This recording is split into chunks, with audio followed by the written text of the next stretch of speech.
Bienvenue au sein de notre émission Autrement dit. C'est un véritable plaisir pour nous de vous accueillir. Et aujourd'hui avec nous, nous accueillons également Eddy Michel Carpin et Jean-Philippe Rondoff qui pourront nous éclairer sur le sujet du jour. Nous abordons la dernière étude de la mission de Dieu. Et cette fois-ci, le thème central est la fin de la mission de Dieu. J'aimerais tout d'abord interroger sur le fait de parler de la fin de la mission. Pourquoi parler de la fin de la mission? Généralement, lorsque l'on vous confie une mission, elle a un début et elle a une fin. Ce n'est pas une mission à l'infini, parce que sinon, à un moment donné, peut-être qu'on perd un peu de son souffle, on perd de son énergie, on perd peut-être espoir. Mais ici, dans l'histoire biblique qui nous est rapportée par les apôtres, par les prophètes, eh bien, on découvre que Dieu a une mission précise pour notre planète Terre et il en a délimité les termes, c'est-à-dire le début, mais aussi la fin. Et je pense que le fait de le savoir, c'est extrêmement intéressant pour ceux qui entrent dans cette mission de Dieu avec nous. Est-ce que la fin de la mission est synonyme de fin du monde? De ce monde. Pas du monde, de ce monde. Lorsque la mission a commencé, Dieu, qui est l'auteur de la mission elle-même, a dit à Adam et à Ève, « Où es-tu » La fin de la mission, c'est l'homme se resitue dans le temps de Dieu, dans le giron de Dieu, le plan de Dieu. Et là, c'est la fin de la mission, mais ce n'est pas la fin du monde, parce que sinon, ce ne serait pas intéressant que la fin de... qui aime les fins où tout le monde meurt à la fin, et puis non, la fin de ce temps, mais pas la fin des temps. Merci pour vos premiers éclairages. Revenons tout d'abord au cœur du texte afin de découvrir ce que nous révèlent les écrits sur la fin de la mission. J'aimerais revenir sur cette mission qui, pour cette étude, est associée au livre d'Apocalypse. Pourquoi associer la fin de la mission au livre d'Apocalypse? Parce que certains ont tendance à associer les deux comme synonymes de déchéance, de fin, de destruction. Pourquoi associer les deux? Alors c'est vrai qu'il y a peut-être plusieurs façons de lire le livre de l'Apocalypse. Mais le livre de l'Apocalypse, c'est essentiellement un livre qui nous invite à nous tourner vers les autres. Premièrement, une prise de conscience de qui est Dieu, de découvrir sa mission et son plan pour chacun de nous, mais découvrir également que Dieu voudrait que je ne sois pas le seul à entrer dans cette mission et à être le bénéficiaire de cette mission. Donc effectivement, le livre de l'Apocalypse, il peut aussi être lu comme étant un livre missionnaire par excellence. Parce que, d'ailleurs, le fameux texte que nous connaissons en tant que chrétiens adventistes, parce que c'est quand même un texte fondateur, je dirais, craignez Dieu et donnez-lui gloire, car l'heure de son jugement est venue. Et annoncer donc à tous les habitants de la terre ce message de salut de Dieu, que Dieu est présent, qu'il existe, qu'il est le Créateur et qu'il est important de retourner à ce Dieu et à ne pas se laisser happer justement par l'adversaire qui utilise un certain nombre de sophismes, il utilise beaucoup de pièges justement pour nous faire sortir du projet de Dieu. Donc je crois que le livre de l'Apocalypse, eh bien, c'est vraiment un livre missionnaire par excellence. Sur quoi est centré l'Apocalypse au final? Rappelons que Apocalypse, c'est révélation. Apocalypse 1, verset 1 me dit « Révélation de Jésus-Christ que Dieu lui a donnée pour montrer à ses serviteurs les choses qui doivent arriver bientôt et qu'il a fait connaître par l'envoi de son ange, etc. et à son serviteur Jean. » Donc c'est une révélation. Dieu nous dit dans l'histoire de l'Église, dans l'histoire du peuple, de son peuple, du peuple chrétien qui suit Christ, les disciples de Christ, voilà, je suis aux commandes et c'est une bonne nouvelle que je sois aux commandes. Et voilà comment les choses vont se passer. Et je suis gagnant à la fin. Et si vous êtes avec moi, vous êtes gagnant. Donc la mission, c'est une bonne nouvelle. Souvent, on présente Apocalypse, des bêtes, des choses. C'est vrai qu'il y a ce bestiaire symbolique qui est représenté. Mais ce n'est pas quelque chose d'apocalyptique dans le sens courant du thème, mais c'est vraiment une bonne nouvelle. Quel texte nous éclaire sur Jésus, puisque tu disais que c'était la révélation de Jésus? Quel texte nous éclaire dans Apocalypse sur sa mission décrite, sur ce qu'il représente pour nous et pour l'humanité? Lorsque nous lisons le livre de l'Apocalypse, déjà les premiers textes jusqu'au dernier nous parlent de la personne de Jésus sous différents angles, différents aspects. Mais nous pourrons déjà nous arrêter sur quelques éléments qui se trouvent dans le chapitre 1. Alors, on voit bien la mission de Dieu, parce que dans le premier verset, il est dit, pour montrer à ses serviteurs ce qui doit arriver, il a fait connaître par l'envoi. Donc, on voit bien que Dieu, il a une mission et il l'envoie, il fait connaître justement la personne de Jésus et le projet que Jésus a pour les hommes et les habitants de la terre, les hommes, les femmes, les jeunes, les habitants de la terre. Et il nous est présenté ici, vraiment sous un angle très intéressant, de la part de Jésus-Christ, au verset 5, le témoin fidèle, le premier-né d'entre les morts et le prince des rois de la terre, à celui qui nous aime, qui nous a délivrés de nos péchés par son sang, et qui a fait de nous un royaume, des sacrificateurs pour Dieu son Père. À lui soit la gloire, la puissance, au siècle des siècles. Amen. Donc, en fait, ici, on voit un Jésus, d'accord? On le présente comme étant le premier-né d'entre les morts. Donc, ça fait référence, c'est vrai, à sa mort, mais au sens spécifique également de sa résurrection. Pourquoi est-ce qu'on a tous ces qualificatifs de Jésus? En fait, chaque qualificatif est porteur d'espoir. Ça nous décrit en quelque part la mission également que Christ a accomplie réellement pour nous. Et le texte précise, et personnellement j'aime beaucoup cette phrase, à celui qui nous aime, celui qui est révélé et que l'on découvre dans le livre de l'Apocalypse, ce n'est pas un ennemi, c'est vraiment quelqu'un qui est venu au plus près des hommes. Il s'est incarné, nous dit la Bible, Emmanuel, Dieu parmi les hommes, pour mieux les connaître, pour mieux savoir leur souffrance, mais pour mieux également leur présenter qui il était venu représenter, c'est-à-dire Dieu. Donc, il y a une double mission au travers de ces textes. Donc, comme moi je lis ce texte, pour moi, il est vraiment porteur d'espoir, parce qu'il se présente, oui, comme celui qui nous aime, qui nous a délivrés de nos péchés, d'accord, mais qui fait de nous un royaume de prêtres, de sacrificateurs pour Dieu son Père. Ça veut dire qu'il nous entraîne, tous ceux qui croient en lui, eh bien, il les entraîne dans son sillage. Il fait de nous des prêtres. Mais un prêtre, c'est quelqu'un qui représente, c'est quelqu'un qui intercède.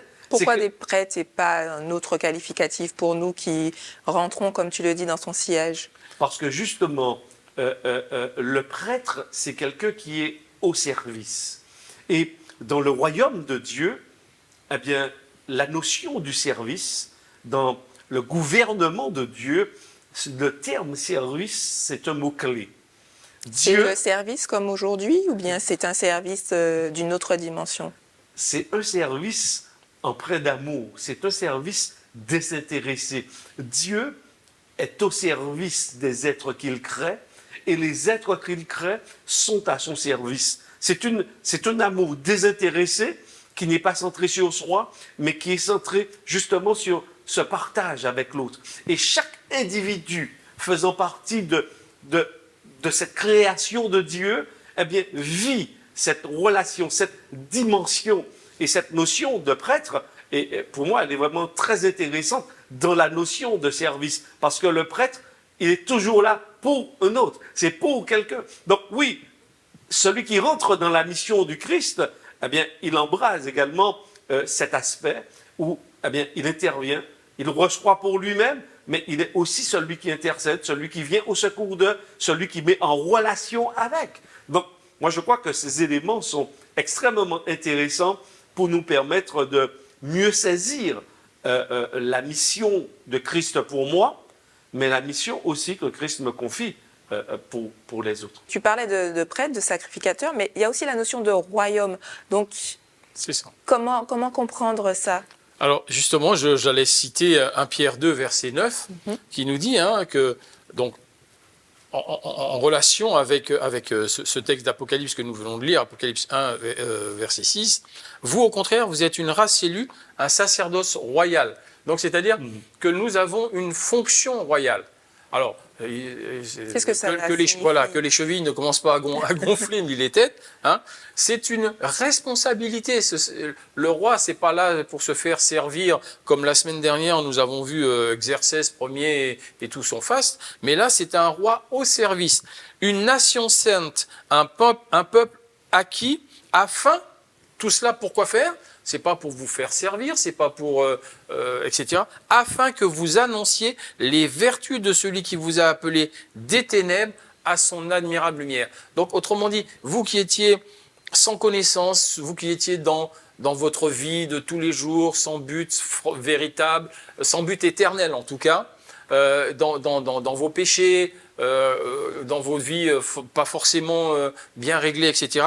Eh bien, il vous a appelé des ténèbres à son admirable lumière, et il a fait de vous également des portes-lumière pour que vous puissiez annoncer à ceux qui sont dans la même situation où vous étiez, ça me rappelle des études que nous avons fait tout au long de ce trimestre, eh bien, que vous puissiez annoncer aux autres qu'eux aussi peuvent bénéficier de ce royaume, de cette lumière, et de sortir des ténèbres. Est-ce que finalement le livre d'Apocalypse est plutôt un condensé de bonnes nouvelles plutôt que d'histoires atroces, tu le citais tout à l'heure, de bestiaires et autres, et avec l'objectif du salut, de la réciprocité, de l'échange, de l'amour? Alors, c'est vrai que dans le livre de l'Apocalypse, on va quand même trouver un certain nombre de textes qui parlent de guerre, qui parlent de souffrance, qui parlent de temps de troubles. Pourquoi est-ce que c'est cité? Parce que c'est notre réalité? Parce oui, il y a cette réalité qui est la nôtre. Mais en fait, les deux sont des réalités. Maintenant, je crois qu'au travers c'est-à-dire que Dieu, il nous communique et il nous dit, OK, Christ est venu, il fait de vous un peuple, un nouveau royaume, il vous donne une nouvelle perspective, il vous donne l'espoir, mais il y a un temps qui s'écoule entre le moment où il fait de vous toutes ces personnes qui vous êtes maintenant en lui et le moment où il va réaliser sous vos yeux, et je dirais de façon visible toutes ces choses, il y a un temps qui s'écoule. Et ce temps-là, il nous le décrit en nous disant que l'adversaire, il est furieux. C'est-à-dire que tous ceux qui vont accepter ce plan que Jésus a mis en place et a réalisé, eh bien, il va se mettre en colère contre eux et il va leur faire la guerre. Il ne va pas leur faire du bien. Donc, il est en train de nous dire, de côté, il y a des certitudes avec Dieu de qui nous sommes et de cette victoire et qu'on peut partager cette bonne nouvelle, mais il nous dit en même temps, ça va se faire dans des moments difficiles parce qu'il y a aussi le grand conflit et l'adversaire, eh bien, il viendra contre nous.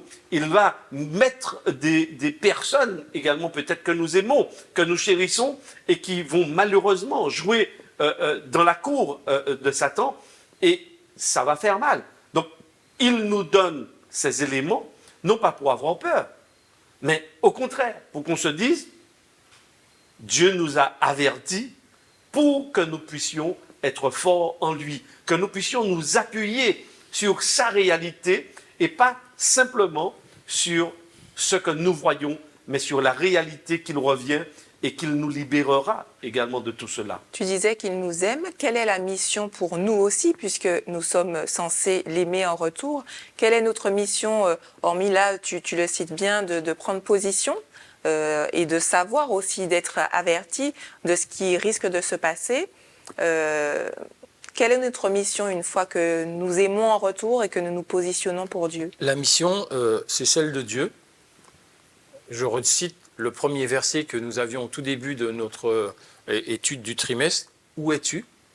Et je compléterai par 1 Timothée 2, verset 4, qui dit « Qui veut que tous les hommes soient sauvés et parviennent à la connaissance de la vérité. » C'est ça le but de Dieu. Apocalypse, trop souvent, est utilisé un petit peu comme ces publicités. Vous savez, on vous montre une résistance de machine à laver, avec bien entartré, etc. Et si vous n'utilisez pas notre produit, voilà ce qui va arriver à votre machine à laver. Par contre, avec notre produit, eh bien, votre machine...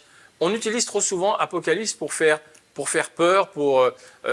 Or, Apocalypse, c'est vraiment Dieu aux commandes. C'est vraiment, comme disait Eddie Michel, l'ennemi, il est là. Je ne vous le cache pas, ce sera pas une autoroute, un long fleuve tranquille, pour citer un titre de film bien connu. D'accord, ce ne sera pas une autoroute sans péage et sans problème. Ce ne sera pas un long fleuve tranquille. Jésus-Christ nous a dit, vous aurez des tribulations, mais j'ai vaincu le monde. Donc, on a déjà gagné. Alors certes, le combat continue pour nous dans notre temporalité, mais la victoire est déjà acquise par Christ. Et en restant avec Christ, nous avons cette victoire et nous pouvons partager cette victoire avec tous ceux qui nous entourent par notre vie, par notre témoignage, par nos paroles, par tous les moyens que Dieu met à notre disposition pour leur dire « Vous pouvez aussi être vainqueurs de vos craintes, de vos angoisses, de vos afflictions, de vos douleurs. Tout cela ne va pas disparaître d'un coup, mais à la fin, nous serons victorieux. » C'est ce qu'Apocalypse me dit.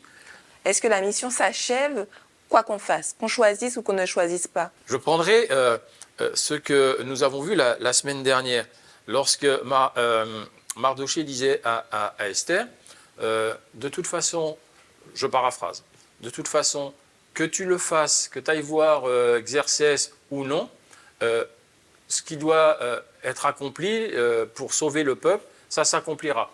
Par contre, si tu ne le fais pas, ben, tu seras perdu, toi et ta famille, autrement dit, moi aussi, Mardochée, la manière dont tu parlais. Il est clair que Christ veut, et je vais citer Luc 11, verset 23, « Celui qui n'est pas avec moi est contre moi, et celui qui n'assemble pas avec moi disperse. » Mais lui, il va assembler. Il ne va peut-être pas assembler avec moi, il va assembler avec Eddie Michel, il va assembler avec toi, avec d'autres. Si moi, je ne m'intègre pas, je ne vais pas assembler avec Christ, je vais disperser, mais d'autres vont assembler, et la mission sera accomplie. Ça, c'est sûr et certain. Quel est le lien entre le message des 3 anges et la mission? Au cœur, je dirais, de l'Apocalypse, résonne cet élément.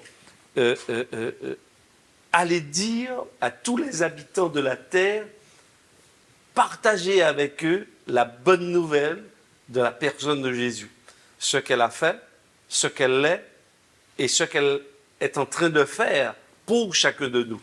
Donc oui, au cœur de l'Apocalypse, il nous a dit, oui, je vis un autre ange qui volait par le milieu du ciel et qui avait un évangile éternel pour l'annoncer aux habitants de la terre. Donc, au milieu du livre de l'Apocalypse, c'est un message de mission qui nous est confié.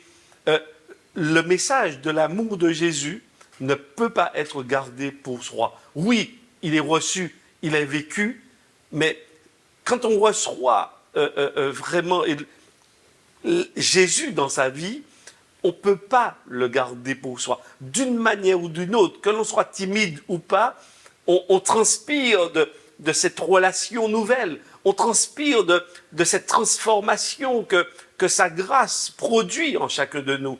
Et de toutes les façons, ceux qui sont autour de nous sont impactés. Nous le voyons bien, notre vie est transformée aussi à l'image de Jésus. Et les autres voient cette transformation. Les autres s'interrogent également sur la transformation que nous vivons. Donc, quand on parle beaucoup ou peu, le style de vie que nous avons avec Jésus interpelle.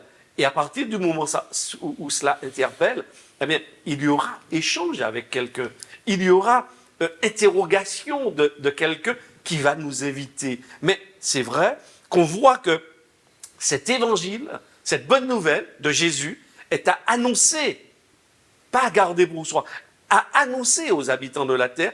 Et personnellement, je me sens interpellé par cette mission de Dieu. Ce que tu dis m'interpelle sur deux points. Tu parles d'évangile éternel, mais on associe souvent, ou alors c'est peut-être une idée reçue, évangile éternel et puis vie éternelle. Qu'est-ce qui est véritablement à annoncer et qui est mis en exergue par le livre d'Apocalypse? C'est la vie éternelle ou c'est la bonne nouvelle? La bonne nouvelle. C'est la vie éternelle. Tu vois, on a répondu, on a donné deux réponses différentes. Alors, les deux se complètent. C'est la bonne nouvelle de la vie éternelle. Alors, vas-y, Non. Jean-Philippe. La bonne nouvelle, quelle est-elle? C'est que le salaire du péché, c'est la mort. En Jésus, j'ai la vie. J'ai la vie en abondance, me dit la parole. Et cette vie en abondance me mène en sa présence pour l'éternité. En sa présence. Ce n'est pas simplement la vie éternelle. Parce qu'on a tendance à présenter quand même directement la vie éternelle. Choisis la vie, tu auras la vie éternelle. Mais choisis Jésus, tu auras la vie éternelle. Marketing. Marketing. Je reprends mon image de la publicité. Voilà la résistance sans « oh là là, elle est toute sale, elle est toute encrassée ». Tandis qu'avec moi, ben, c'est tout bon. C'est ça. Or, la vie en abondance avec Christ, c'est quelque chose, c'est pas du marketing, c'est du vécu, c'est du vrai. C'est du vrai. Celui qui va faire du marketing, Paul, on a vu ça il y a quelques études, Paul disait, peu importe que ça soit, je ne sais plus exactement le terme, l'essentiel c'est que le nom de Christ soit prêché. Mais il faut quand même que ça soit prêché dans de bonnes conditions pour que ça soit une réalité pour celui qui me voit, celui qui m'entend, celui qui m'aperçoit sourire malgré les difficultés, etc. Et c'est ça, en fait, la vie éternelle. La vie éternelle, elle commence maintenant.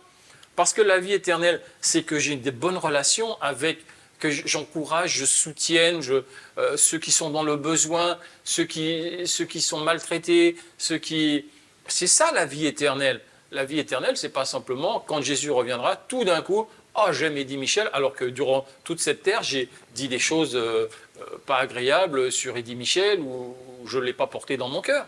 Donc la vie éternelle, c'est maintenant, et la plénitude, ce sera au retour de Christ. Mais en fait, les deux ne s'opposent pas. Parce que la personne de Jésus, c'est la vie. Mais c'est vrai que la personne de Jésus, c'est celle qu'il souhaite que je découvre, que j'apprenne à aimer, parce que la vie éternelle, c'est un concept abstrait. Mais la personne de Jésus, elle n'est pas abstraite, elle est concrète. C'est quelqu'un avec c'est une personne avec laquelle j'apprends à marcher, j'apprends à discuter, j'apprends à échanger, j'apprends à écouter. Donc, effectivement, entrer dans cette relation avec lui, cette entrée, puisqu'il est la vie. Il n'est pas la vie avec un point final, il est la vie. La vie en abondance, il en a parlé. La vie éternelle, je suis le chemin, la vérité et la vie. L'éternité, on ne l'a que lorsque on entre en relation avec Jésus, parce qu'il nous donne cette vie en cadeau. Cette vie, c'est cadeau. Donc, sans la relation, on ne peut pas entrer dans la vie éternelle. C'est la relation qui nous place dans l'éternité avec Jésus. Et c'est pourquoi j'aime énormément la fin du psaume 139. L'auteur dit ici, « Regarde si je suis sur une mauvaise voie et conduis-moi sur la voie du toujours, de l'éternité. » Mais l'éternité, c'est Dieu. Mets-moi sur la voie où tu es. Tu es éternel. Donc, lorsque je suis sur la voie, je suis déjà dans la vie et dans l'éternité. Alors, on voudrait justement partager l'éternité avec tous ceux qui nous entourent. Et tu l'as très bien. J'espère bien. Oui, on aimerait. C'est ce pourquoi on étudie la Bible. Mais quelquefois, on a tendance à se positionner quand même en tant que, je dirais entre guillemets, en tant que sachant. Comment éviter ce clivage entre ceux qui seraient sachants et d'autres pas, qui nous écoutent et qui ne comprendraient pas la démarche des chrétiens dans ce sens-là? Vivre. Vivre vraiment ce que j'aurais peut-être tendance à verbaliser, hein, comme tu dis, à dire, à prêcha, excusez-moi cette expression, mais je l'utilise à dessein, mais vivre plutôt cette